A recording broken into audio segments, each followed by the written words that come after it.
again, Katie. I'm your student for today. I'm here to get your vital signs, your pulse. Is that okay? Sure. Great. I'm just going to wash my hands.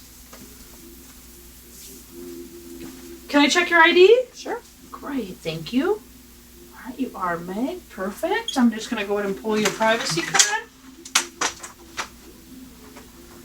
Gather my form. I'm going to raise the bed up. All right. So we're going to go ahead and we're going to be measuring your pulse. Okay, Meg? Okay. Great. So when we go to measure somebody's pulse, where we're going to measure it typically is going to be the radial artery. That is going to be found, or the radial pulse, and the radial pulse is going to be found at the wrist on the thumb side. So when we're recording radial pulse, how we're going to record that is first we have to locate the radial artery. To locate the radial artery, we're going to go to the wrist. This is where our radial artery is. And the radial pulse is going to be found at the wrist on the thumb side. Once again, we're going to use 2 fingers to find the pulse. Now, as a reminder, the radial artery is pretty superficial, meaning it's close to the surface. So we do not have to press down very hard to feel it.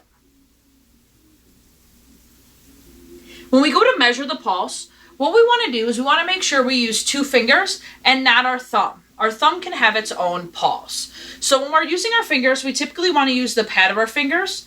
And when we go to feel the pulse, once again, it's going to be at the wrist on the thumb side. What we're feeling for here is the heartbeat. So you should feel almost like a thump or a beat on your fingers. Each thump or beat counts as 1.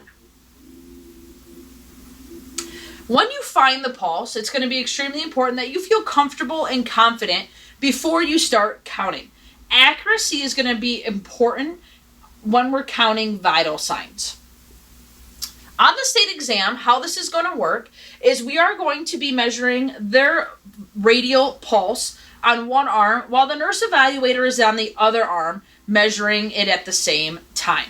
We are going to measure for 1 full minute, so a total of 60 seconds. It is extremely important that you do that full minute when you're recording at the state exam. It is also important to make sure you let the nurse evaluator know when you are starting so that they can be counting the same minute that you count so that you guys have more accurate results. If you do happen to lift the arm off the bed, it's always good and important to support the arm as well. I find it easier to just allow the arm to rest on the bed. So this is how it would go if we were here and there was a nurse evaluator with me. I'm going to go ahead and find the pulse. Make sure I feel comfortable and confident with it. Nurse evaluator, I'm going to go ahead and get started. Now there's 2 ways you can tell the nurse evaluator you're going to get started. 1, by just letting them know I'm starting now. Or 2, what you can do is use the clock and let them know, okay, when the second hand gets to the 6, I'm going to go ahead and get started, okay? Letting them know when you're ready to start, let them know when you're going to be counting. So Mrs. Nurse Evaluator, I'm going to start when the second hand gets to the 8. Then I'm going to begin counting because the second hand just got to the 8. Once the second hand gets all the way back around to the 8, we're going to stop counting.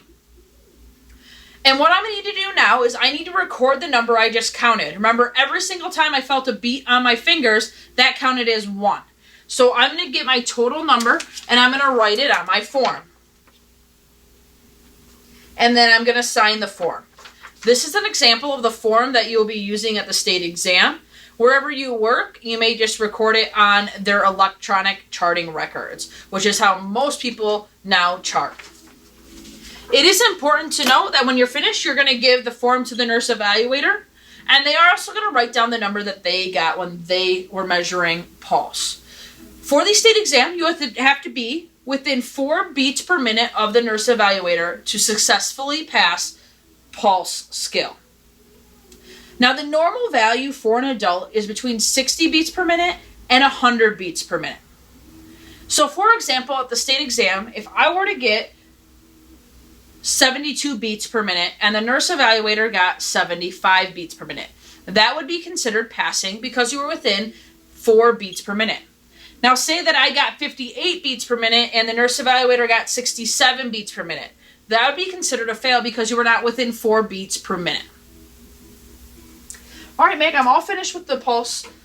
So I'm going to go ahead and finish up here. Is there anything else I can do for you? No, thank you. All right, I'm going to go ahead and I'm going to lower your bed for you then. You're nice and comfortable? Perfect. Take my pen with me and make sure my nurse evaluator has this.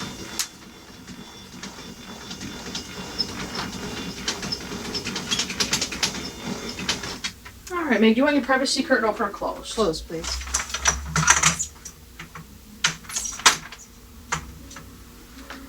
Alrighty. Here's your call light for you. Thank you.